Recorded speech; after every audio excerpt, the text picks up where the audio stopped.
Hey guys, welcome. This is Brad Krantz. Thanks so much for joining me here on Tuesday. For my Tuesday's tips, I'm going to talk about 6 keys to success. This is from a post by Ron Malhotra here the other week. I love the stuff he puts out. Get you to think, a lot of top-notch stuff about success. So talking about this common theme on my Tuesday and Wednesdays is really kind of about tips for success. Success tips, things that you need that can help you to be successful. I need the reminder myself, so I share stuff, content that comes across to me that I think might be helpful. So that's really my goal today. So his 6 keys for success start out, number 1, to be clear on what success means to you, not to me. My definition of success can be different from yours or somebody else's. So you want to be clear on what success means to you. And I think this is a good exercise to start actually, taking notes, writing down stuff here, okay? So being clear, number 2, on your purpose, your passion, your strengths, and your values, right? So your purpose and passion can be kind of tied together. Obviously, your passion could be your vision, your dream. That's what's going to drive you. If you don't have passion or vision, when things get tough or you don't feel like it or whatever, stuff comes up, you're not going to do it. So you really need to get clear. Again, you got to be clear on what success means to you, number 1. But number 2, be clear on your purpose, your passion, your strengths. I'd say play to your strengths, not to your weaknesses. If you're not good at something, like your goal is to be, like John Maxwell uses this, to be a singer, but you're lousy at singing, you're probably only going to improve it so much. But if you're really good at carpentry, for instance, focus on that skill that you're good at and really develop that skill. You can bring up your weaknesses a bit, but if you're lousy at singing, let's face it, you're probably never going to sing at the Met or be an opera star, right? And then your values. You've got to decide what your values are. Values are so critical. What is it that drives you? What do you stand for? What do you represent? This could actually even tie into a bit of a branding exercise, but be clear on your purpose, your passion, strengths, and values.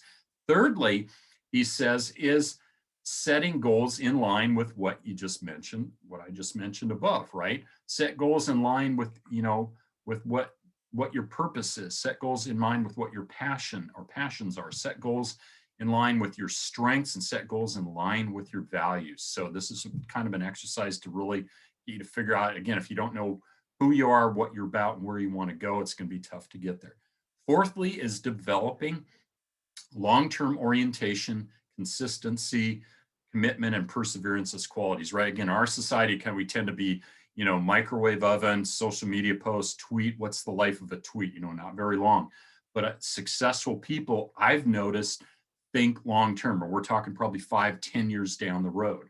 It's not day to day or month to month, week to week, or year to year, but it's long-term. So you have to develop a long-term orientation to be successful. Success doesn't happen in the microwave. It's not 60 seconds. It's not, and I'll say this because I see this junk all the time, sign up or you're going to make $5,000 in 48 hours. Guys, that's bull crap. It's not real. People that are successful think long-term. I'm in the stock market long-term. I'm not a day trader. Okay, I'll just say that. But you want to develop consistency, right? Without consistency, what you do day in and day out, week in and week out, it's going to be hard to be successful. So you need to develop consistency. You got to be committed to those goals too. Are you willing to do whatever it takes? And then you got to persevere, as things get tough, and that you need to stick with something. So 4 is really good. I like that. 5th, believing in yourself and developing productive habits. This is something that I'm still working on. I've had it struggled my whole life about really believing in me and believing in Brad Krantz. So I have something of value to have a message. I believe I do. I've taken on the mantle of leadership and stepping out there, but you have to believe in yourself. If you don't believe in yourself, nobody else does, right? And I know we're all created in the image of God. God believes in you, but if you don't believe in yourself, what you have to offer, your skills, etc., it's really going to be hard to move forward and be successful in line with these 6 points here. And then you have to develop productive habits, right? I've heard it said, tell me or show me your daily habits and I'll tell you or show you your success. You have to develop productive habits, not unproductive. I did a video last week on 10 time wasters. I'll be posting on YouTube this week, but you need to develop productive habits. There's so many time wasters out there. We need to avoid time wasters. Again, if we want to be in alignment with these keys to success and move forward, you have to be productive with your time. You got to redeem your time, right? We only have 24 hours a day. So focus on productive habits, not time wasters, which I think too many people, and I'll just say in America here, are sucked into unproductive habits. That's okay if that's where you want to be, but it's going to be hard to be successful doing that. Sixth is, he says, developing the 3 R's of success: resourcefulness, relentlessness, and resilience. And I'll just end by kind of a quick definition of those. So resourcefulness is, to develop it, is the ability to find quick and clever ways to overcome difficulties. I call it, thinking on your feet, having street smarts. Okay, finding quick and clever ways to overcome difficulties is what resourcefulness is about. Relentlessness is really, man, like a dog on a bone, right?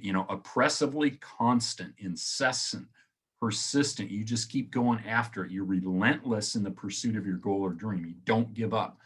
And then resilience is really the capacity, or let's say the ability, to recover quickly from difficulties, having toughness. So whether it's, financial difficulties, health difficulties, whatever, you have to be resilient to bounce back, right? We're going to have failures. Failure is part of success. You can't get over that. But when you get hit with something or something throws you off the track, your resilience is your ability to recover quickly and get back on track and start following these 6 goals. So guys, thanks so much for joining me today. I hope these 6 keys to success were healthy. I hope this message today on 6 keys added value to you.